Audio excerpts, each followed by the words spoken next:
Hello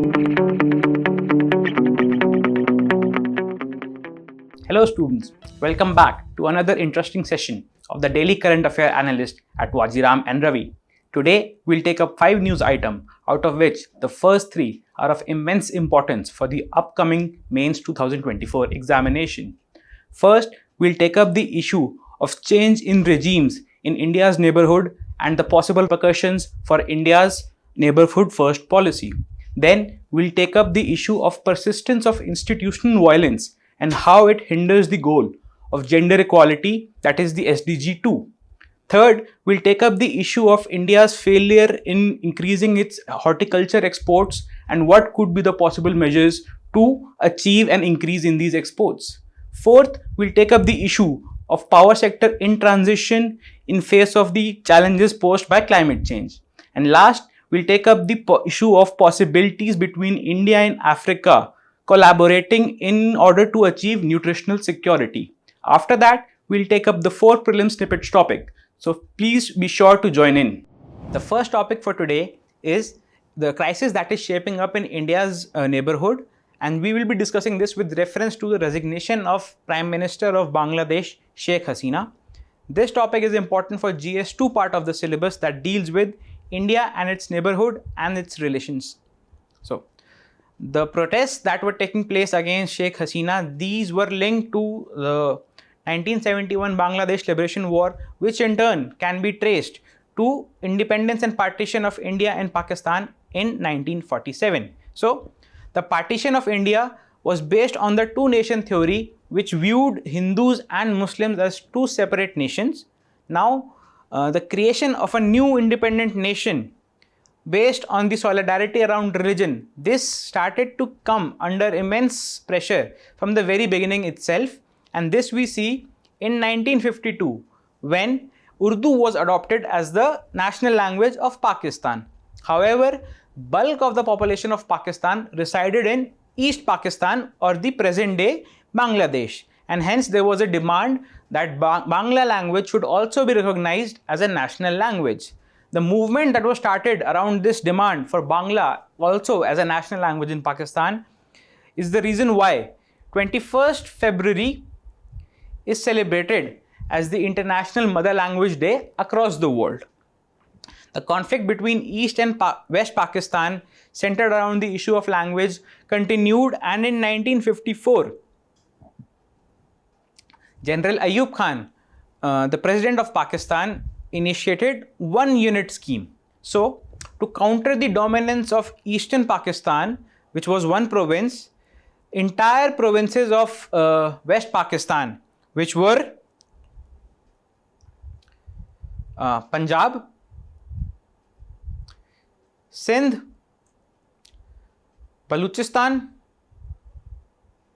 and Northwest Frontier Province. These were combined together to form one unit, that is of West Pakistan, just for the purpose of countering the influence of East Pakistan. Now, these divisions on the lines of linguistic and regionalism continued and reached a climax in 1970. Now, the distribution of seats in the National Assembly of Undivided Pakistan was such that since greater part of the population resided in Eastern Pakistan, so East Pakistan had 162 seats, whereas West Pakistan had only 138 seats. And in these elections of 1970, the Awami League led by Sheikh Mujibur Rahman managed to win 160 seats, whereas none of the parties in West Pakistan could come even near this figure. So, there was this possibility that a party that was centered in East Pakistan, or the present day Bangladesh, is going to rule the entire undivided country of Pakistan. To counter this, to deal with this, Ayub Khan first invited Sheikh Mujibur Rahman to West Pakistan to negotiate about government formation, and when the talks failed down, Sheikh Mujibur Rahman was arrested. At the same time, Operation Searchlight was launched in March 1971, and it is in this operation that the intelligentsia and academicians of Dhaka, moderate Muslims and Hindus were targeted, and a massive genocide was committed by the Pakistani army. This led to an influx of huge numbers of refugees from Bangladesh into India, and consequently To end this problem of immigration and refugee influx, Indian Army decided to support and provide training to Bengali refugees, Bangladeshi refugees coming into India. These refugees were trained and provided arms and weapons by the Indian Army and were organized in the form of Mukti Bahini, that is freedom vehicle, and consequently they were sent back to Bangladesh to fight the Pakistani army in a guerrilla warfare. At the same time, there were some sections of the Bangladeshi population who were supporting the Pakistani army in this genocide, and these were called Razakars. So essentially this is the conflict that between those who were fighting Pakistani army. Again, these were the ones who corresponded to the philosophy and the ideology of Awami League versus the Razakars who were supporting the Pakistani army in this genocide. However, with the interference of Indian army, the Pakistani army in East Pakistan surrendered, and on 16th December 1971, Bangladesh was liberated and a new nation was born, and Sheikh Mujibur Rahman was released and made the leader of the nation. However, this issue, this divide between Awami League and the Razakars continued over the years, and we see a number of coups took place in Bangladesh immediately after its independence from Pakistan. In the first such coup of 1975, Sheikh Mujibur Rahman was assassinated. Over the years, a quota was instituted in Bangladesh which granted 30% reservation to veterans of Bangladesh Liberation War and their descendants in government jobs. Now, over the years, the proportion of reservation for different groups increased to such a state that only 44% of the seats were left available for people to be filled on merit, and rest were reserved in accordance to different groups.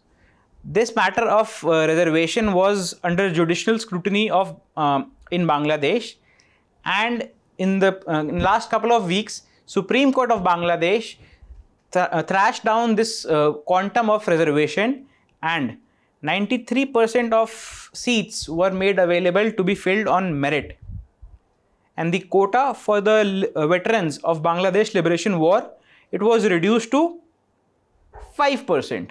However, Sheikh Hasina, who happens to be the daughter of Sheikh Mujibur Rahman, decided to rescind this Supreme Court order and reinstitute the quota, and this is the factor which has led to massive protests across Bangladesh.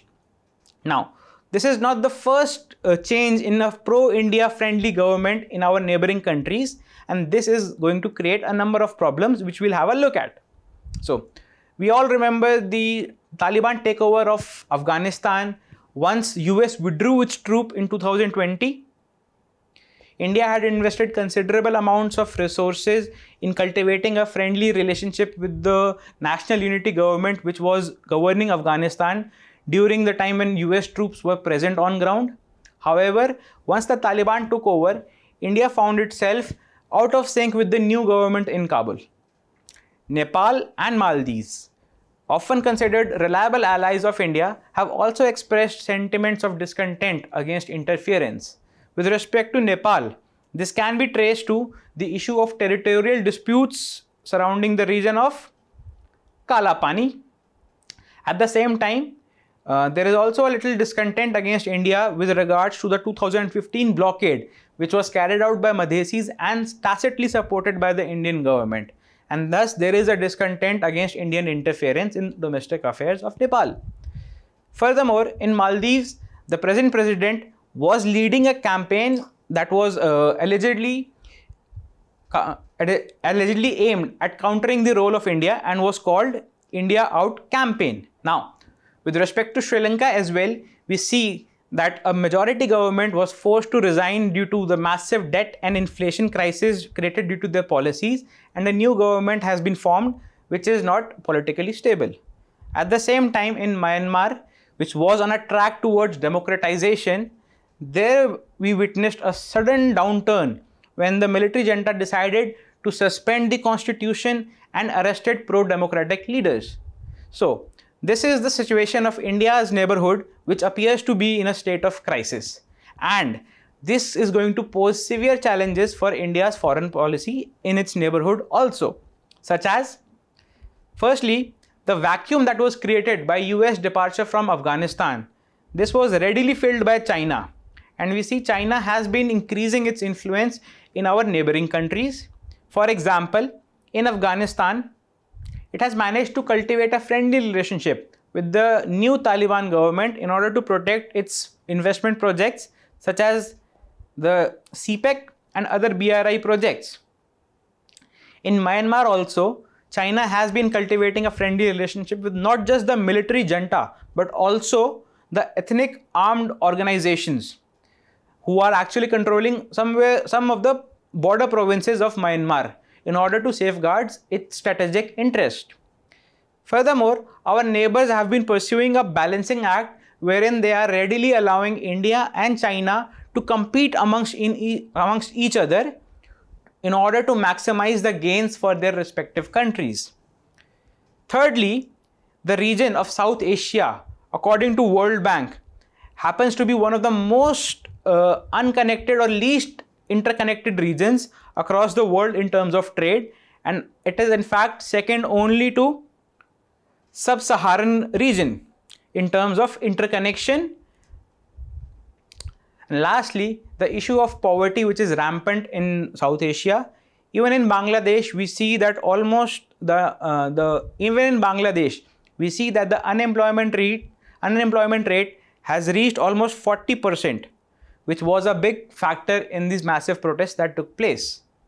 At the same time, there have been some errors in judgment as well by India, such as, first of all, our neighbors do not share our reservations and our concerns vis-a-vis China.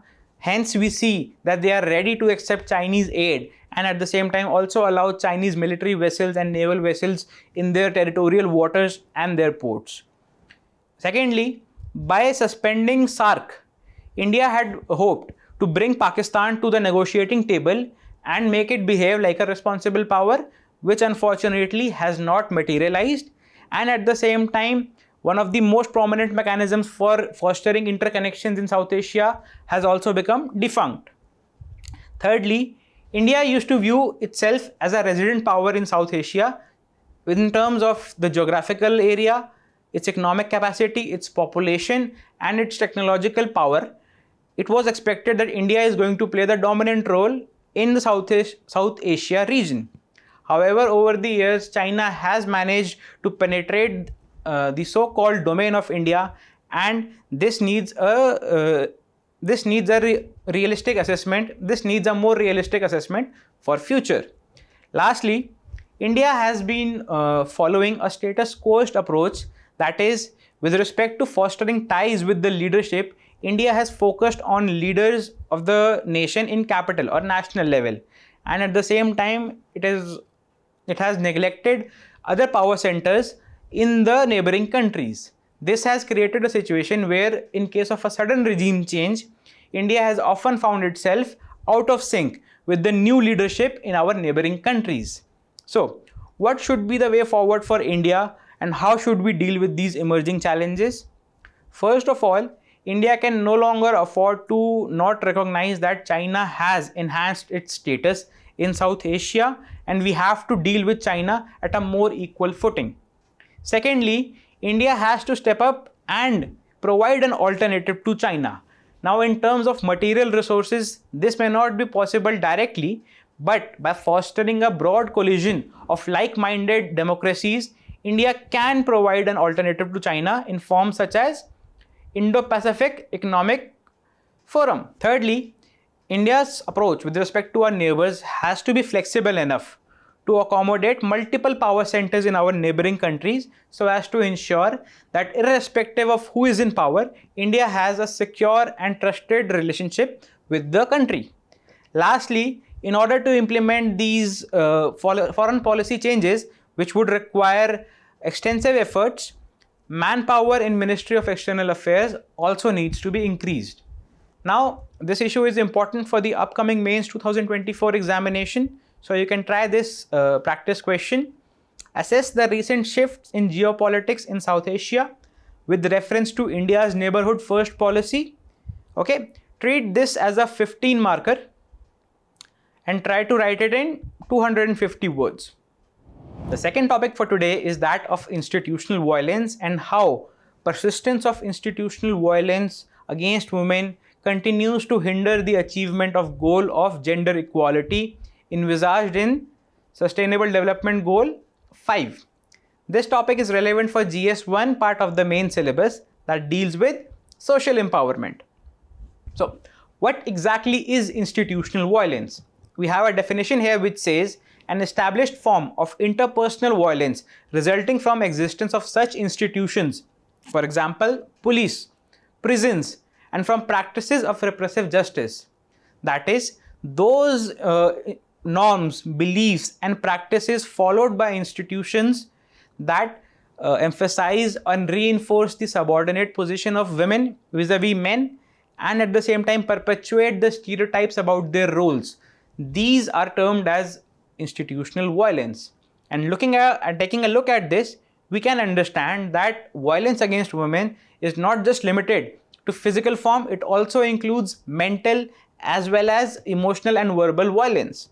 So, diverse forms of institutional violence are present in our society that are being faced by women, such as victimization, that is the threat or subjecting someone to detriment for pursuing a course of action, such as we often find when women go to police stations to register a complaint, they are often suggested by the police themselves to avoid filing a complaint so as to not tarnish their reputation. This is essentially denying them justice and is a form of institutional violence. Similarly, even oppressive laws can contribute to institutional violence, such as the section 498A of IPC that dealt with adultery. This was held to be unconstitutional by the Supreme Court in Joseph Shine case, precisely on this ground that it discriminated against the women and created them and perpetuated an unequal status for women and perpetuated an unequal status for women in society. So, further, denial of sexual and reproductive autonomy. Now, this can take place in form of non-usage of contraceptives,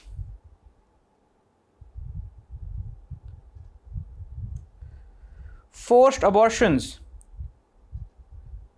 or denial of right of women to decide whether she should undergo an abortion or not, such as in the Medical Termination of Pregnancy Act, in which a woman requires opinion of one registered medical practitioner to undertake an abortion up to 20 weeks. She requires the opinion of 2 registered medical professionals for undertaking an abortion from 20 to 24 weeks of pregnancy, and for terminating a pregnancy beyond 24 weeks, she requires the concurrence of a medical board. Now, these laws are also another example of which deny the reproductive and sexual autonomy to women and therefore are a form of institutional violence. Now, denial of equal opportunity in workplaces, such as limiting women participation to only pink-collared jobs. This is another form of institutional violence that happens in workplaces. Another form of institutional violence could be the depiction of women in media, in films that portray them as a damsel in distress or someone or in a negative light. This again is something that perpetuates stereotypes about women and therefore is also a form of institutional violence. Lastly, even in religious sphere, we see practices such as female genital mutilation that are a form of institutional violence supported and prescribed by religious institutions. Thus, when we take a look at institutional violence, we can see that a woman can be exposed to institutional violence in their workplace, while visiting or accessing government service, or even in places of worship or religious congregation, such as in few cases, women who are on their menstrual cycle they are not permitted to enter temple or participate in religious rites. This is another form of institutional violence being committed by religious organizations or religious institutions.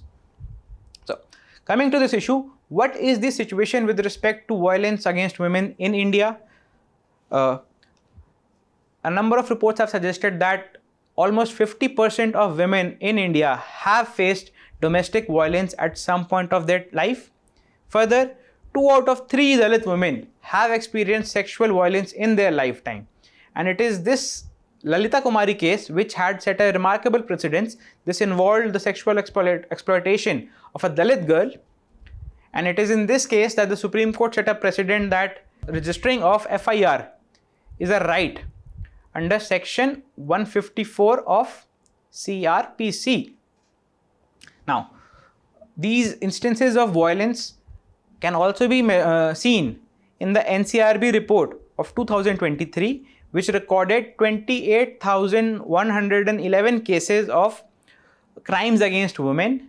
And this, in fact, has actually declined a little from the overall highest that was seen in 2022, where over 30,000 crimes against women were recorded. Now, at the same time, there are certain factors that aggravate the suffering of women who are victims of these crimes, such as, firstly, intersectionality.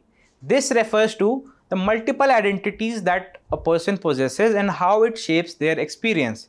So, if we take the example of Lalita Kumari, who faced sexual exploitation, her experience of sexual exploitation was not just because of her gender, but it was also because of her caste identity. Thus, intersectionality results in a much greater level of deprivation and discrimination against women of different communities.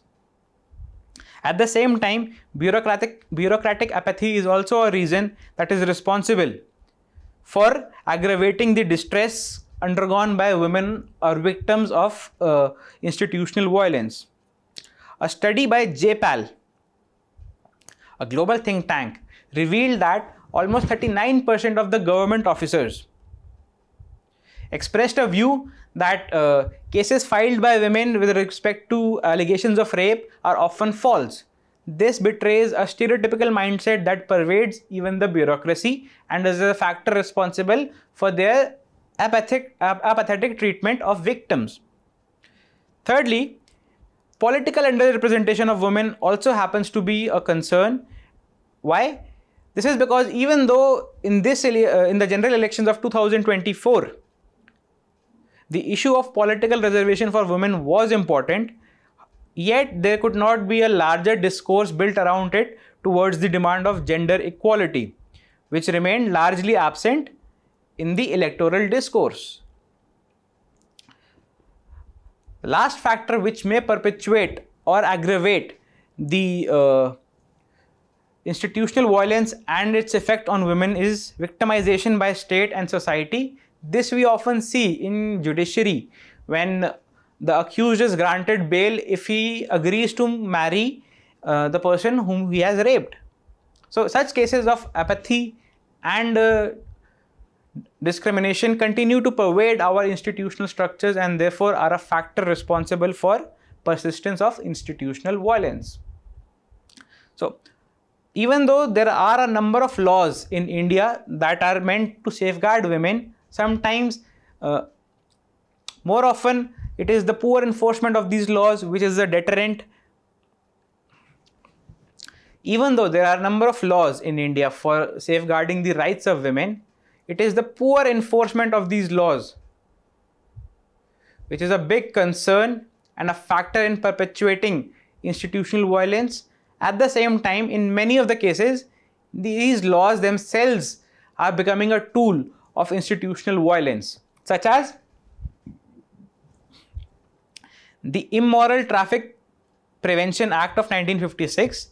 This act prohibits and bans trafficking. However, it places no such restrictions on individual sex workers. But it has been noted in a number of Supreme Court judgments how this law is being used to victimize the sex workers themselves. And it is often used by police and law enforcement agencies to harass and extort money from them.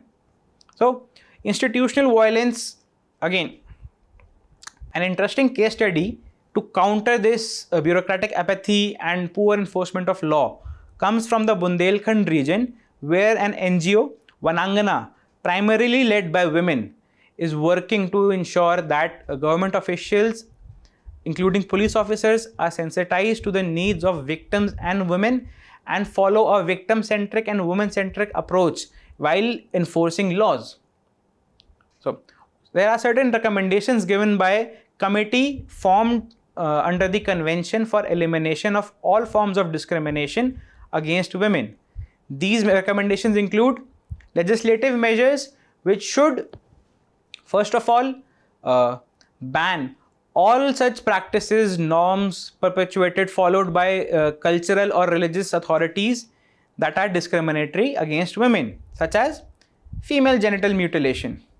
Similarly, preventive measures which include tackling the issue of patriarchal mindset right from childhood and in household themselves. Third issue is that of prosecution and conviction, that is to ensure a faster prosecution through fast track courts and greater or enhanced conviction rate by use of technology, to ensure that culprits are punished in a time-bound manner. Reparations is also one of the suggestions given by the committee, that means that it requires that victims of institutional violence should be given reparations or compensation for the trauma and suffering underwent by them.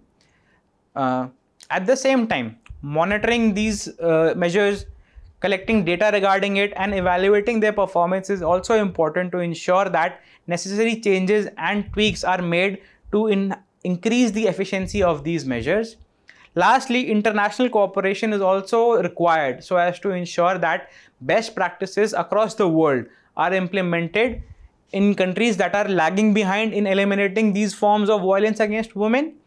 And one example of this can be the Istanbul Convention that was adopted by Council of Europe. And again, it deals with eliminating these forms of violence against women. Now, this issue is again important for the upcoming mains 2024 examination, and you can try this sample question or practice question. Illustrate how, despite progress, cases of institutional violence continue to pervade the society. Suggest measures to combat the same.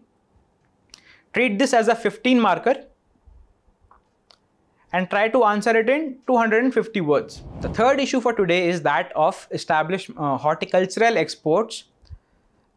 Union Minister of Agriculture has announced a 18,000 crore grant for development of export-oriented horticulture clusters. This topic is important for GS3 part of the syllabus that deals with food processing and related industries, and another subtopic of GS3 that deals with major crops, issues and related constraints. So, first, taking a look at the status of horticulture sector in India. India happens to be the second largest producer of fruits and vegetables. The horticulture sector contributes to over a third of the sectoral GVA of agriculture sector. At the same time, these horticultural crops, these are of short duration and give a much higher return to the farmers. Thus, they provide nutritional security and subsistence, as well as some sort of some sort of regular income to the farmers as well. India has made giant strides when it comes to increase of productivity in the horticulture crop sector, with a 38.5% increase in the horticulture crop productivity from 2004-2005 to 2021-2022, according to Ministry of Agriculture data. Lastly, we can emphasize that what has been India's progress by looking at this fact that the horticultural output has actually surpassed the food grain production, even though it is restricted to a much smaller cropped area across the country. So, This shows that India has a massive potential with respect to horticulture sector, and it has been taking giant strides in expanding production. But when we look at the export of horticultural commodities, India's performance is relatively much poorer. With respect to the global market share, India's share is limited to hardly 1 to 2%, which is very meager. At the same time, although India has a huge diversity of horticultural crops, the export of these horticultural commodities is limited to very few varieties. Similarly, India has failed to map or increase potential of export of horticultural commodities such as onions, capsicum, coconut, banana, for which there is a huge demand in US. But unfortunately, India has not been able to increase its share in this aspect. Lastly, India's horticultural exports are primarily fresh produce. That is, due to a poor storage network, most of the commodities that are exported are fresh produce, which has not allowed growth of value addition activities and processing activities, and consequently the share of value chain of these secondary and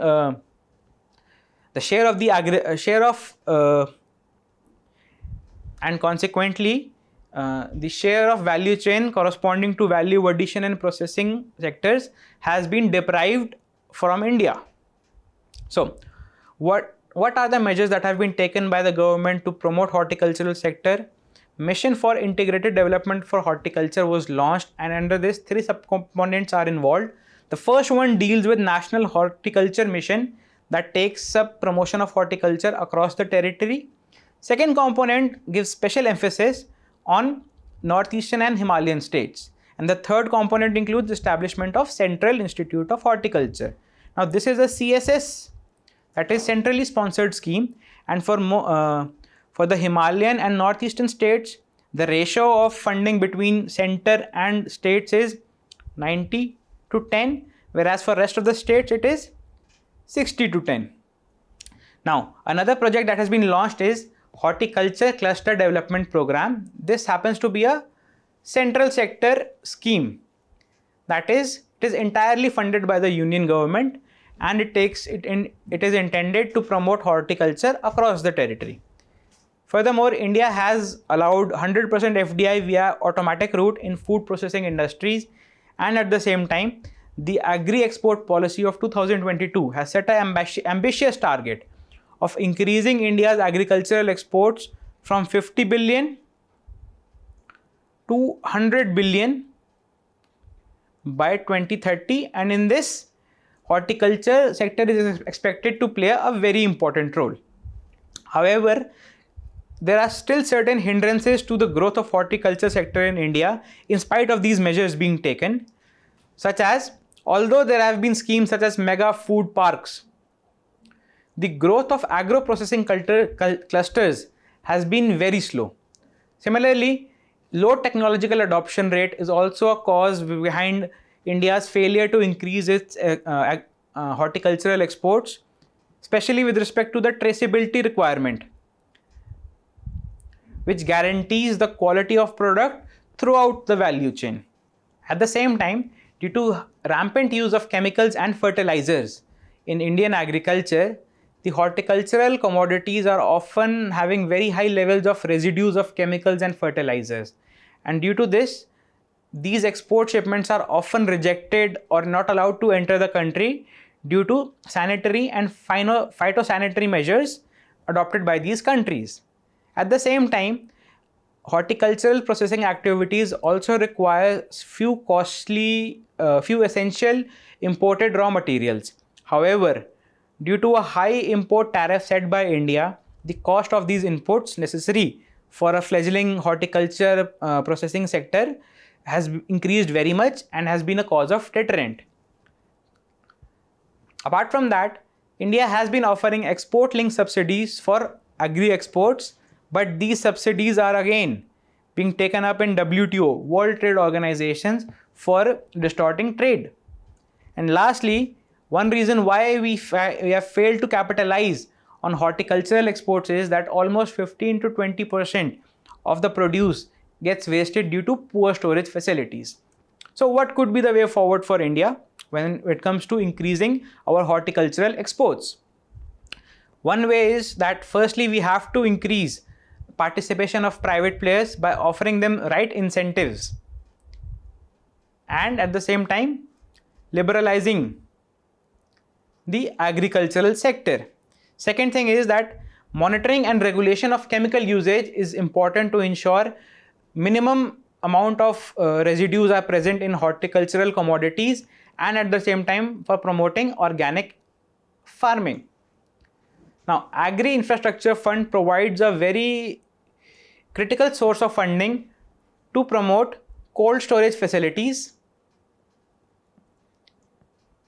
and transportation facilities having cold containers, something that is required to promote a fledgling horticultural value addition and processing sector. Another issue which should be followed up is a technologically driven supply chain that emphasizes traceability requirement and at the same time ensures quality control through certification labs. India should also consider taking up global partnerships with agricultural powerhouses like Netherlands, so that the best practices adopted by these countries can be replicated in India as well. Lastly, India should undertake market-specific studies. That is, we should try to identify for the range of horticultural commodities that we possess, which are the most suitable countries where we can market them and meet the demand and correspondingly increase our agricultural exports. So, this topic is again important for the upcoming mains 2024 examination, and you can try this practice question. Discuss the factors behind India's poor track record in terms of horticultural exports. What measures can be taken to increase the same? The fourth topic for the day is power sector in transition. The context is that budget of 2025 has promised a slew of policies for an energy transition. However, it is important to look at these measures promised in view of the current status of power sector in India. This topic is important with respect to GS3 of infrastructure, GS3 part of the syllabus that deals with infrastructure, specifically energy. So, a number of policies were promised in the budget of 2025 dealing with pumped storage, nuclear energy, energy efficiency. At the same time, over the years, India has pursued significant amount of renewable energy capacity additions, and as of now, it is the fourth largest. And at the same, it has the fourth largest renewable energy capacity across the world. Now, a just transition does not only mean pursuing clean energy, but also making it accessible to all. And Saubhagya scheme is actually a reflection of that. According to CEEW, this scheme has ensured a near universal electrification across India with a coverage of almost 97% of the households across India. Now, what is the status of power sector in India as of now? India has a total installed electricity generation capacity of 446 gigawatts, out of which 211 gigawatts, that is almost 50%, is met by coal-powered thermal plants. 195 gigawatts of renewable energy is provided by renewable energy, and the rest is provided by gas and nuclear energy. But we cannot just dispense with the coal-powered thermal plants right away, because it happens to be a very important source of livelihood for almost 40 million people engaged in coal sector. One significant trend that we see in power sector is that the aggregate technical and commercial losses has reduced to 15% in 2023. But what is also important for us to understand is that electricity demand on an annual basis has been growing by 7 to 9%, and it is expected by 2030 it will peak to somewhere around 250 gigawatts. So this estimate by Berkeley University shows us that this peak demand can no longer be expected to be met fully by coal sector, which is the most assured source of electricity generation, and thus this is the reason why India needs to pursue a more ambitious path when it comes to bringing about a just energy transition in India. So what should be the way forward for India? First of all, India should try to aim higher with respect to renewable energy capacity. We have a goal of installing 500 gigawatts of renewable energy capacity by 2030. However, presently renewable energy forms only 13% of our energy mix. So India has to increase this overall energy mix. India has to increase the share of renewable energy in its overall electricity and energy mix, and this requires taking more ambitious targets. Second suggestion would be that India should pursue a faster deployment of this renewable capacity. Just for a context, India has a total renewable energy capacity of 145 gigawatts with another 128 gigawatts in line. However, China managed in 2023 alone to install almost 300 gigawatts of renewable energy capacity. So this brings us in context that India needs to scale up its deployment of renewable energy as well.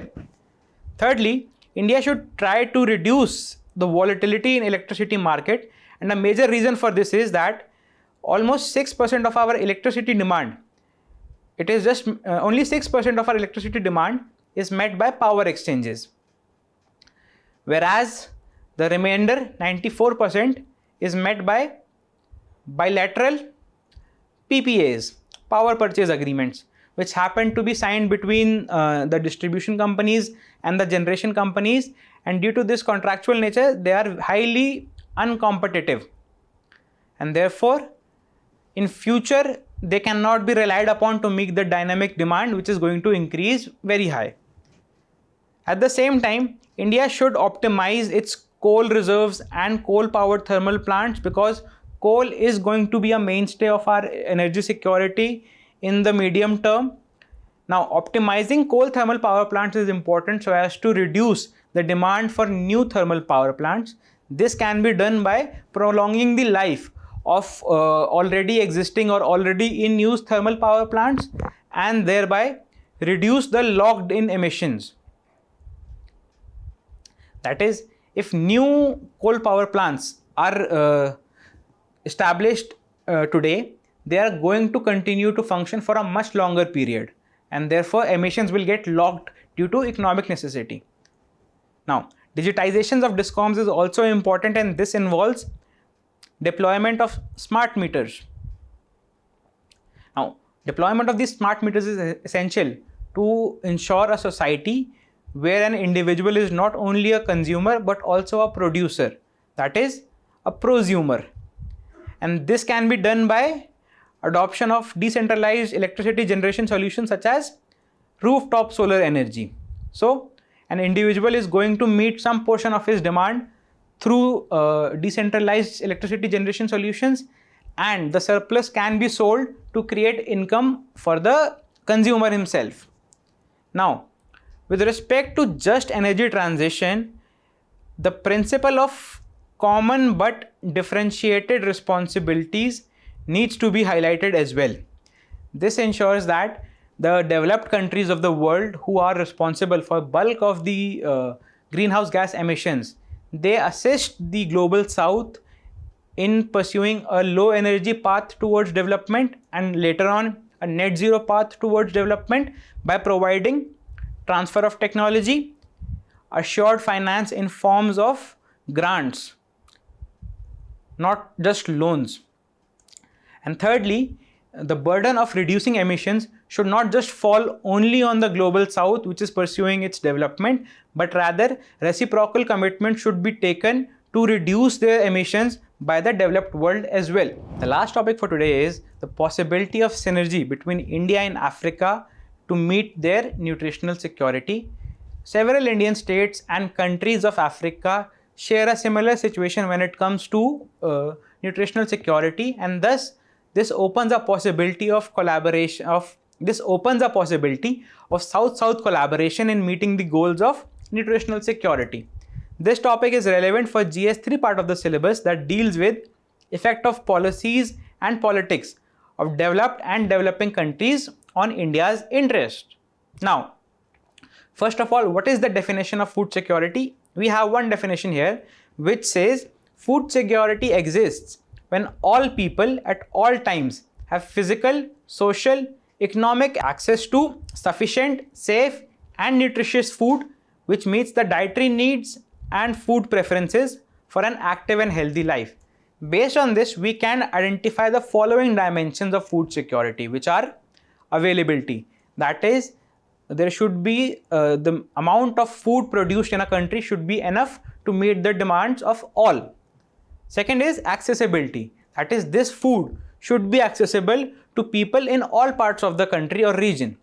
Third is affordability. That the food produced and accessible to all parts of the country should be accessible, should be affordable at economic prices. And another issue, another dimension of food security is that of utilization. That is, right amounts of nutrients should be consumed and absorbed by the body so as to provide a healthy life in long term. Now with this, we take a recent look at the picture across the world vis-a-vis food security. We see a trinity of conflict such as the one going on in Europe and now also in West Asia, followed by the maladies of climate crisis which are reducing yields and at the same time causing more hardships to the people, and thirdly that of economic slowdown. With this, we also need to understand that it is expected that an annual requirement of $21 billion of investment every year is required to end hunger by 2040. That is 10 years later than the SDG goal of 2030.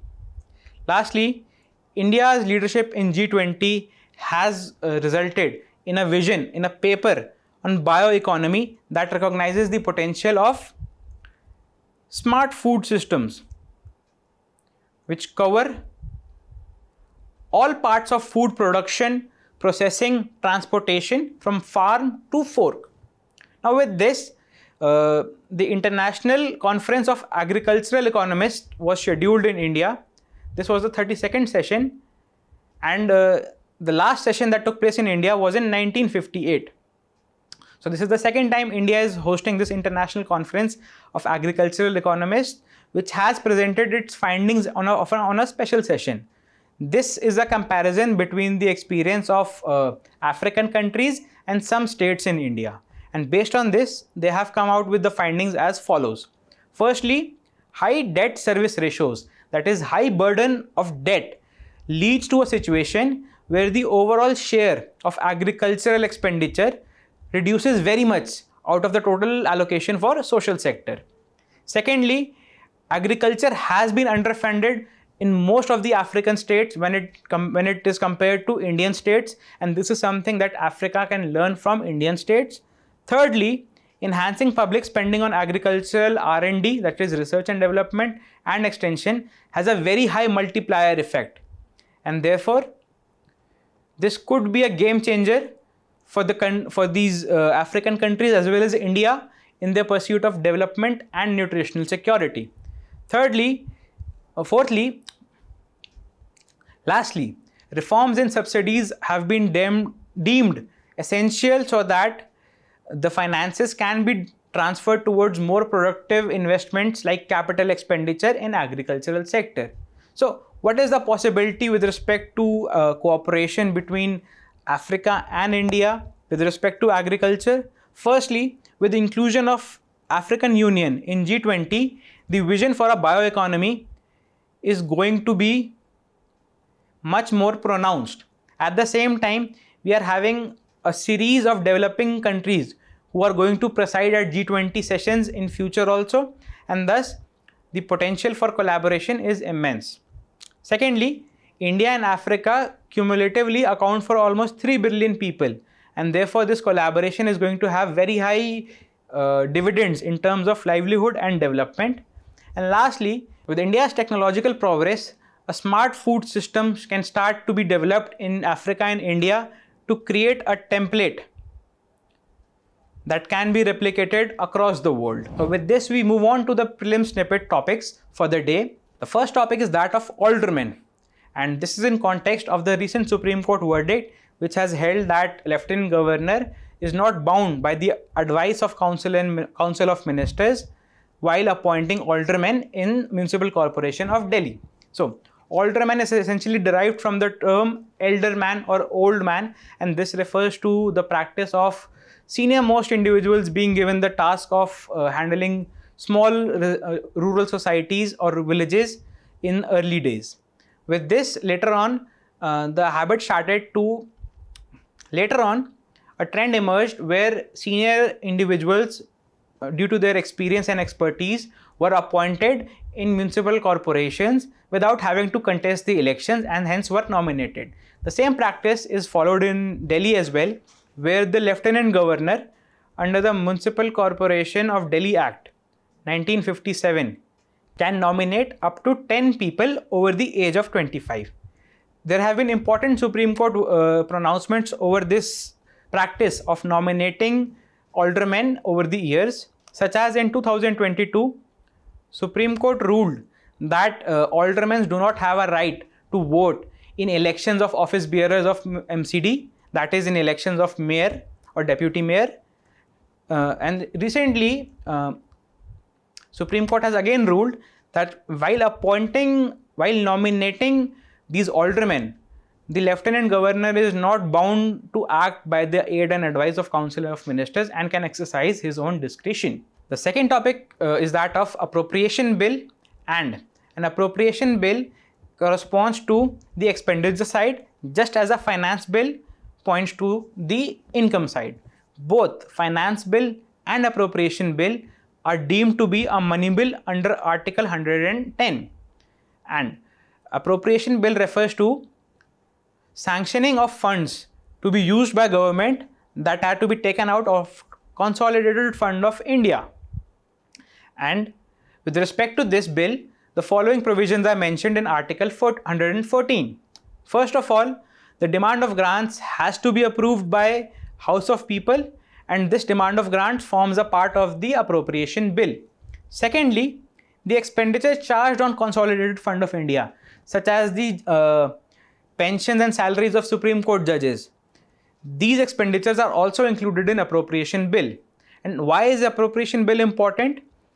Any money cannot be withdrawn out of the Consolidated Fund of India except by appropriation made by law in accordance with Article 114. So this Article 114 Clause 3 is the reason why an appropriation bill is required in order for the government to meet its expenditure out of the Consolidated Fund of India. And this expenditure includes the demand of grants,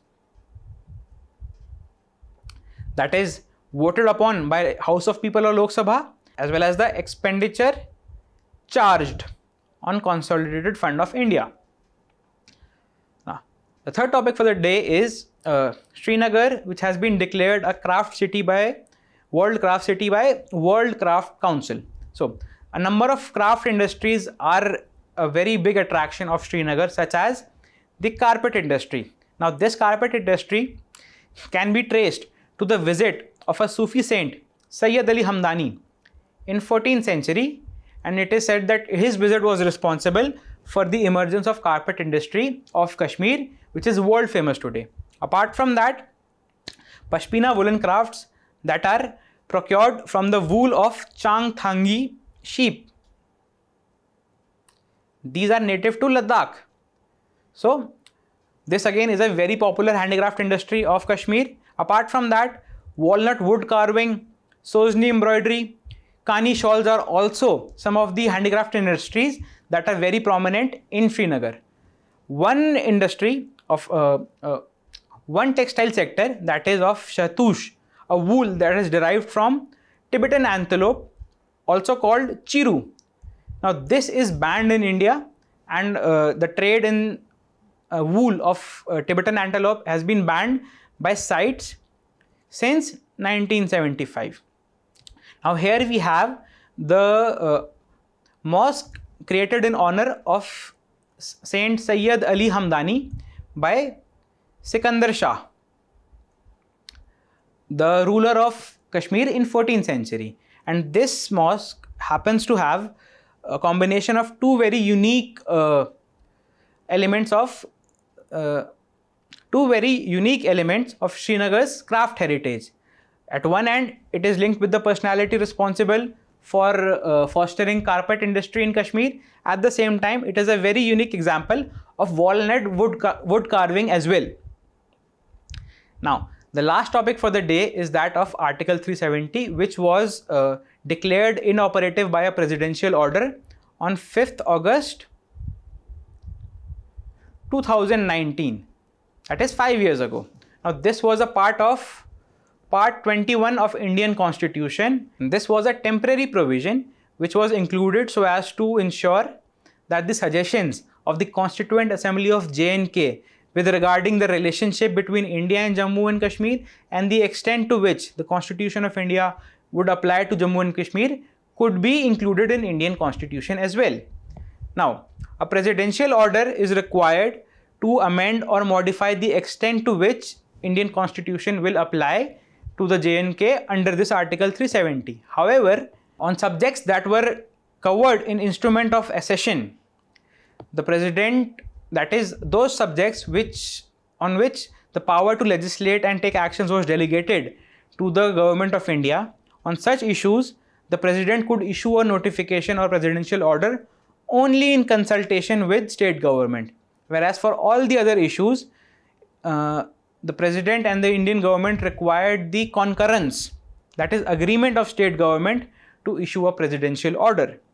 Now, the issue emerged that although this was a temporary provision, the Article 370 emphasizes that it can be declared inoperative by a presidential order, but only on the recommendation of Constituent Assembly. However, the Constituent Assembly of Jammu and Kashmir was dissolved in 1954 without recommending making Article 370 inoperative. Thus, the Article 370 continued to be a part of Indian Constitution and in force over the years, and it was argued by some that due to its continued existence, it is no longer temporary. However, Supreme Court has upheld the action of Union Government and of President in declaring Article 370 to be inoperative. Article 370 continues to be a part of the Indian Constitution, but it is inoperative now. So, this is the present status of Article 370, and with this we conclude the prelim snippets. I hope this was a fruitful session for all of you. Please feel free to reach out for us if you have any doubts.